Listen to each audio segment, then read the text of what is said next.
أعوذ بالله من الشيطان الرجيم. بسم الله الرحمن الرحيم. لقد كان لكم في رسول الله أسوة حسنة. صدق الله المولانا العظيم. خرید و فروخت کے سلسلے میں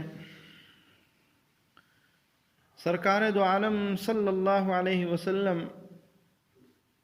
کے ارشادات سیدنا حضرت ابو ہریرہ رضی اللہ تعالیٰ عنہ فرماتے ہیں کہ سرکار دو عالم صلی اللہ علیہ وسلم نے فرمایا کہ حق تعالی شانہ خرید و فروخت اور فیصلے میں نرمی کو پسند فرماتے ہیں. خرید جب انسان کوئی چیز خریدتا ہے اور کوئی انسان چیزوں کو بیچتا ہے تو اس میں نرمی اختیار کرنی چاہیے. یعنی آج کل یہ جو ہے کہ بھائی ون پرائس فکس ایسا نہیں ہونا چاہیے. کر بھی سکتے ہیں، جائز ہے، لیکن اس میں تھوڑی سی نرمی رہنی چاہیے. اگر کوئی بندہ کہے کہ بھائی تھوڑا سا کچھ کم کر دو اور انسان کو گنجائش ہے تو کم کر دینا چاہیے. اسی طرح فیصلہ کرنا ہے تو عدل و انصاف میں رہتے ہوئے جس میں نرمی بھی ہو وہ فیصلے کو اختیار کرنا چاہیے، لیکن عدل و انصاف کے دامن کو چھوڑنا نہیں ہے. عدل و انصاف کو جو ہے مکمل طور پر آدمی کو اختیار کرنا ہے اور عدل و انصاف کرتے ہوئے جو ہے اس میں نرمی اختیار کرنا ہے. یہ حضور صلی اللہ علیہ وسلم کو پسند تھا. اور سیدنا ابو سعید خدری رضی اللہ تعالیٰ عنہ فرماتے ہیں کہ سرکار مدینہ صلی اللہ علیہ وسلم نے فرمایا کہ اہل ایمان میں افضل وہ آدمی ہے جو خریدے تو نرمی اختیار کرے اور بیچے تو نرمی سے جو ہے بیچے اور فیصلہ کرے تو نرمی سے فیصلہ کرے اور فیصلہ لے تو نرمی سے لے. گویا کہ نرمی یہ اللہ کے رسول صلی اللہ علیہ وسلم کو بہت زیادہ پسند. معلوم یہ ہوا کہ بھائی اسی طرح شوہر کو چاہیے کہ اپنی بیوی کے ساتھ نرمی سے برتے. گالم گلوچ اور جو ہے تو میں فرمایا جتنی آپ عزت دو گے اگر سامنے والا عزت دار ہوگا تو آپ کو عزت دے گا. اور نتیجہ یہ نکلا کہ بھئی آپ کو اسی بندے سے عزت ملے گی جو خود عزت والا ہوگا. اگر سامنے والا عزت والا نہیں ہے تو آپ کو عزت نہیں ملے گی کیونکہ ہے ہی نہیں اس کے پاس عزت. معلوم یہ ہوا کہ جب آپ دیکھو کہ بھئی کوئی بندہ آپ کی عزت کر رہا ہے تو سمجھ لو کہ وہ خود آپ سے زیادہ عزت والا ہے. اس لیے میاں بیوی کا معاملہ اس میں بھی آپس میں ایک دوسرے کے ساتھ عزت ہونی چاہیے، عزت کے ساتھ پیش آنا چاہیے. اگر کوئی غلطی بھی ہو جائے تب بھی جو ہے عزت کے ساتھ آدمی تو بتا سکتا ہے نا.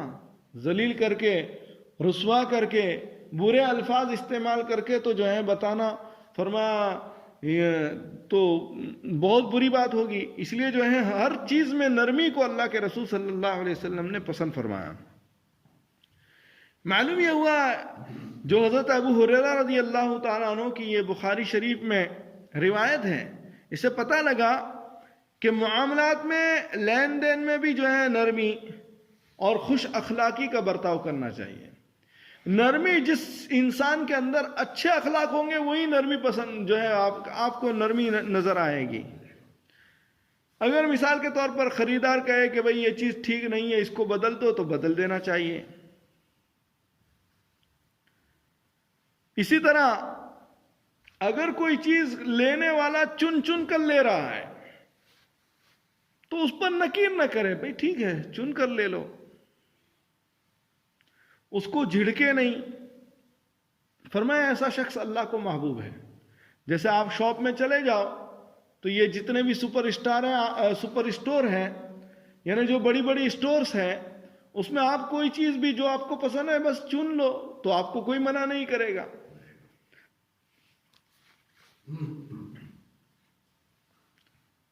بلکہ خوش اخلاقی یہ فرمایا احوال جنت میں سے ہیں. سیدنا حضرت عثمان غنی رضی اللہ تعالیٰ عنہ سے مروی ہے کہ اللہ پاک نے ایک ایسے شخص کو جنت میں داخل فرما دیا جو خرید و فروخت اور فیصلے میں لوگوں کے ساتھ درگزر اور نرمی کے ساتھ برتتا تھا. فتح الباری میں یہ معلوم یہ ہوا کہ تاجروں کو، دکانداروں کو لوگوں کے ساتھ درگزر، نرمی، خوش اخلاقی کا معاملہ کرنا چاہیے. اور یہ ایک اللہ کے رسول صلی اللہ علیہ وسلم کی سنت اور عظیم ثواب کا بھی باعث ہے. اور حضرت انس ابن مالک رضی اللہ تعالیٰ عنہ سے بخاری میں روایت ہے کہ سرکار مدینہ صلی اللہ علیہ وسلم نے فرمایا کہ جو شخص اپنے رزق میں برکت چاہے یا اپنی وفات کے بعد ذکر خیر چاہے تو اسے صلہ رحمی کرنی چاہیے. رشتہ داروں کے ساتھ صلہ رحمی ہونی چاہیے، لوگوں کے ساتھ حسن سلوک کرنا چاہیے. تو فرمایا کہ اس سے جو ہے اس کے رزق میں بھی برکت ہوگی اور مرنے کے بعد لوگ اس کے جو ہیں اس کو یاد بھی کریں گے، اس کا ذکر خیر بھی کریں گے. معلوم یہ ہوا کہ بھئی معاملات میں بھی انسان کو اچھے اخلاق کی ضرورت ہے، اور معاملات میں تو ہے ہی اچھے اخلاق کی ضرورت. اسی طرح یہ بھی پتہ لگا کہ جس شخص کو تجارت میں یا اور کسی معاملے میں برکت اور وسعت چاہیے تو اسے چاہیے کہ لوگوں کے ساتھ اچھا سلوک کرے. علامہ عینی رحمت اللہ علیہ نے ایک جگہ پر لکھا کہ برکت رزق کے لیے کون سا عمل جو ہے کارگر ہے، تو حدیث پاک میں اس کا جواب ملتا ہے. امام بخاری علیہ الرحمہ نے کتاب البیوع میں اسے ذکر کیا کہ بیوع میں سبب برکت کی طرف اشارہ خوش اخلاقی کے ذریعے فرمایا. اور ایک روایت میں تو یہاں تک فرمایا کہ رزق میں زیادتی نہیں ہوگی مگر صلہ رحمی کے ذریعے، اچھے اخلاق کے ذریعے، حسن سلوک کے ذریعے. اور عمدۃ القاری نے داؤد ابن عیسیٰ رحمت اللہ علیہ سے بیان کیا کہ تورات میں یہ لکھا ہے کہ حسن سلوک، حسن اخلاق اور رشتہ داروں کے ساتھ اچھائی گھروں کو آباد کرتا ہے، گھروں کو آباد کرتا ہے. مال کو زائد اور عمر میں اضافہ کرتا ہے. صلہ رحمی کرنا رشتہ داروں کے ساتھ یہ مال کو بھی زیادہ کرتا ہے، عمر کو بھی زیادہ کرتا ہے، اور فرمایا گھروں کو آباد کرتا ہے. معلوم یہ ہوا، اور یہاں تک لکھا ہے اس میں کہ اگر کوئی کافر بھی یہ کام کرے گا تو اس کو بھی جو ہے اس کا بھی گھر آباد ہوگا، صلہ کرے گا. فرمایا اگر صلہ رحمی کرے گا کافر ہونے کے ساتھ ساتھ تب بھی جو ہے اللہ رب العزت اس کے گھر کو آباد کریں گے. اگر ایک بندہ کافر ہے لیکن صلہ رحمی کرتا ہے تو اللہ اس کے مال میں زیادتی فرمائیں گے. ایک بندہ کافر ہے لیکن فرمایا صلہ رحمی کرتا ہے تو اللہ اس کی عمر میں برکت عطا فرمائیں گے. معلوم یہ ہوا کہ یہ وہ عمل ہے صلہ رحمی جو اللہ کی نگاہ میں بہت زیادہ محبوب ہے. حتیٰ کہ ان اعمال اگر کوئی غیر بھی کرتا ہے تو بھی اللہ تعالیٰ اس کو نوازتا ہے. تو اگر ایک ایمان والا بحیثیت مومن، اگر وہ بندہ جو ہے وہ آدمی جو ہے بحیثیت ایمان اور بحیثیت مومن اگر وہ حسن اخلاق سے پیش آتا ہے، اگر وہ جو ہے صلہ رحمی کرتا ہے تو اللہ رب العزت ضرور اس کے عمر میں، مال میں اور اس کے گھر کو آباد فرمائیں گے. اسی لیے حضرت رفاعہ رضی اللہ تعالیٰ عنہ روایت کرتے ہیں کہ سرکار مدینہ صلی اللہ علیہ وسلم نے فرمایا کہ تاجر لوگ قیامت میں تاجر اور بدکار اٹھائے جائیں گے. تاجر لوگ قیامت میں تاجر اور بدکار اٹھائے جائیں گے سوائے ان کے جنہوں نے اپنی تجارت میں سچائی، دیانت داری اور صدق کو اختیار کیا. ہاں معلوم یہ ہوا کہ صدق کو اختیار کرنے والا یہ تو اچھا اسے حسن خاتمہ اور اچھا جو ہے اچھی طرح اٹھایا جائے گا، لیکن فرمایا جھوٹ بولنے والا تجارت میں دیانت داری کے بجائے جو ہے فرمایا اس میں جو ہے انسان جو ہے اپنی طرف سے برائی اور اپنی طرف سے جو ہے کجی اختیار کرے تو معلوم یہ ہوا کہ پھر جو ہے اس کا نتیجہ برا ہوگا. ابن ماجہ نے جو ہے اس بات کو روایت بھی کیا ہے. عموماً ایسا ہوتا ہے کہ تاجر لوگ اس فکر میں رہتے ہیں کہ بھائی بس یہ اگر کوئی مال نہیں بکتا ہے تو اسے جلدی سے بیچنے کے لیے کبھی جھوٹ بول دیتے ہیں، کبھی یہ کہتے ہیں کہ بھئی یہ چیز تو ملتی ہی نہیں بازار میں. بھائی ہزاروں جو ہے ٹنوں کے حساب سے وہ چیز ہوتی ہے، لیکن کہتے ہیں یہ چیز تو بازار میں ملتی ہی نہیں ہے تاکہ وہ اس کا مال بک جائے. فرمایا یہ دیانت کے خلاف ہے. یہ دیانت کے خلاف ہے. محض ایک دنیاوی فائدے کے لیے انسان جو ہے اپنی آخرت کو برباد کر دے. فرمایا اس لیے جو ہے خرید و فروخت شریعت اور حکم خداوندی کے مطابق ہے یا نہیں اس کا خیال رکھنا بہت ضروری ہے. اور فرمایا کہ جو اس کا خیال نہیں رکھتے قیامت میں ان کا حشر بدکار مجرموں کی طرح ہوگا، ذلت اور رسوائی کا ان کا سامنا کرنا ہوگا. معلوم یہ ہوا کہ بھئی حشر میں جو ہے برے حشر سے بچنے کے لیے دنیا میں شریعت کے مطابق تجارت کرنا ہے، سچائی اختیار کرنا ہے، دیانت داری اختیار کرنا ہے، جھوٹ فریب سے اپنے آپ کو بچانا ہے. اور فرمایا کہ جو آدمی جھوٹ فریب سے اپنے آپ کو بچاتا ہے، سچائی دیانت داری اور صدق کے ساتھ کرتا ہے، فرمایا وہ صدیقین اور شہداء کے ساتھ قیامت کے دن اٹھایا جائے گا. حضرت عبد الرحمن ابن عوف رضی اللہ تعالیٰ عنہ فرماتے ہیں، امام بخاری علیہ الرحمہ نے بھی اس کو نقل کیا، فرمایا کہ جب ہم لوگ مدینہ آئے، یعنی حضرت عبد الرحمن ابن عوف رضی اللہ تعالیٰ عنہ فرماتے ہیں کہ جب ہم لوگ مدینہ آئے تو آپ صلی اللہ علیہ وسلم نے ہمارے اور سعد ابن ربیع رضی اللہ تعالیٰ عنہ کے درمیان بھائی چارگی جو ہیں فرما دیا کہ بھئی سعد ابن ربیع اور عبد الرحمن ابن عوف اب یہ دونوں بھائی بھائی ہیں. انہوں نے کہا کہ حضرت سعد ابن ربیع رضی اللہ تعالیٰ عنہ نے کہا کہ بھئی اللہ تعالیٰ نے مجھے بہت مال دیا ہے، اب تو میں اور آپ بھائی بھائی ہیں، لہذا نصف مال میرا آدھا مال آپ لے لو، میں اپنا آدھا مال آپ کو دیتا ہوں، اور میری بیویوں میں سے آپ کو جو بیوی بھی پسند ہے میں اس کو طلاق دیتا ہوں، تم اس کے ساتھ نکاح کر لو. حضرت عبد الرحمن ابن عوف رضی اللہ تعالیٰ عنہ نے فرمایا کہ بھائی جان مجھے آپ کے مال کی ضرورت نہیں ہے، مجھے صرف یہ بتا دو کہ یہاں کوئی بازار ہے، اگر بازار ہو تو بتا دو جہاں جا کر میں تجارت کر سکوں. تو انہوں نے بازار قینقاع بتا دیا، یہ مدینہ میں ایک جگہ ہے.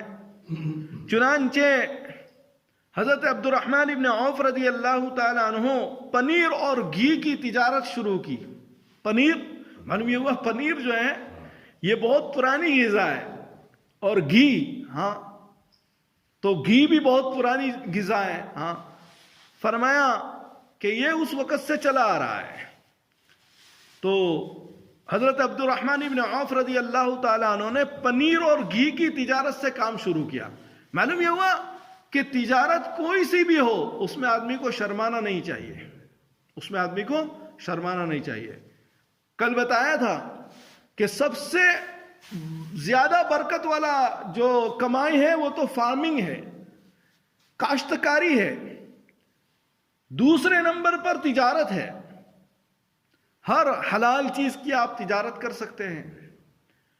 اور تیسرے نمبر پر فرمایا حرفت اور صنعت ہے، کاریگری. کوئی بندہ کوئی ہنر جانتا ہو، جیسے کوئی بندہ درزی ہے، سلائی جانتا ہے، کوئی بندہ میکینک ہے، کوئی بندہ ٹیلر ہے، کوئی بندہ جو ہے بڑھئی ہے، کوئی بندہ جو ہے لکڑیوں کا کام جانتا ہے، تو یہ ہنر ہے. تو فرمایا ہنر، حرفت اور صنعت، فرمایا یہ تیسرے نمبر پر آتا ہے. معلوم یہ ہوا حضرت عبد الرحمن ابن عوف رضی اللہ تعالیٰ عنہ کے اس واقعے سے کہ اللہ اور اس کے رسول اس بات کو پسند کرتا ہے کہ انسان خود جو ہے کچھ نہ کچھ کرے، کچھ اپنی جد و جہد کرے، محنت کر کے جو ہے کمائے، دوسروں کے مالوں پہ جو ہے آس اور دوسروں کے مال پر جو ہے اپنے پیٹ کو بھرنا، فرمایا یہ افضل نہیں ہے۔ افضل یہ ہے کہ انسان ذریعہ معاش خود اختیار کرے، لوگوں کے ہدیوں پر جو ہے اپنے آپ کو محصور نہ کرے، لوگوں کے جیب پر اس کی نگاہ نہ ہو، بلکہ اپنے اللہ تعالیٰ نے جو اسے صحت دی ہے، جو طاقت دی ہے، اسے جو ہے حلال رزق میں لگائیں، تو یہ اللہ رب العزت کو زیادہ پسند ہے۔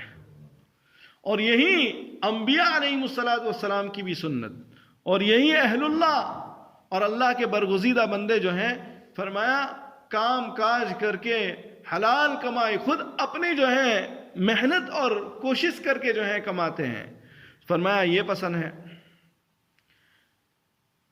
معلوم یہ ہوا کہ انسان کو اس طرح اپنے آپ کو رکھنا ہے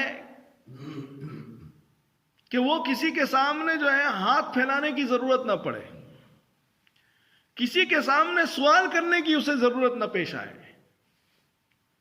اللہ تعالیٰ نے جس چیز ہر بندے کو علیحدہ علیحدہ صلاحیت دی ہے، کسی کا دماغ کوئی حافظے کے اعتبار سے تیز ہے، تو کسی کی عقل بہت چلتی ہے، ہاں، تو کسی کے پاس ہاتھ کا ہنر ہے، ہاں، تو کسی کے پاس پیر کا ہنر ہے، اور دنیا میں ایسے لوگ بھی گزرے ہیں، ہاں، فرمایا کہ جن کے نہ دونوں ہاتھ ہیں نہ دونوں پیر ہیں، لیکن اس کے باوجود بھی وہ اپنی محنت اور مزدوری کے ذریعے جو ہے اپنے پیٹ کو بھرنا پسند کرتے ہیں۔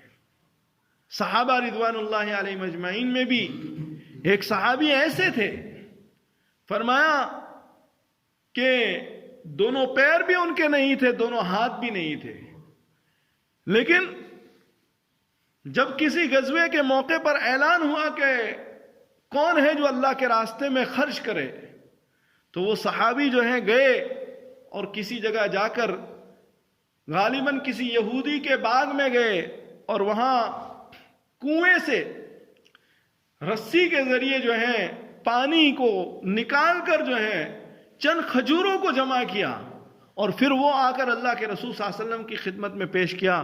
آپ علیہ السلام نے صحابی کو فرمایا کہ بھئی یہ جو سارا اناج کا ڈھیر ہے یا جو بھی سارا کچھ مال ہے، فرمایا اس کے اوپر یہ کھجور کو برکتاً چھڑک دو، اللہ تعالیٰ ان کی برکت کے ذریعے سب کے مال کو قبول فرمائے گا۔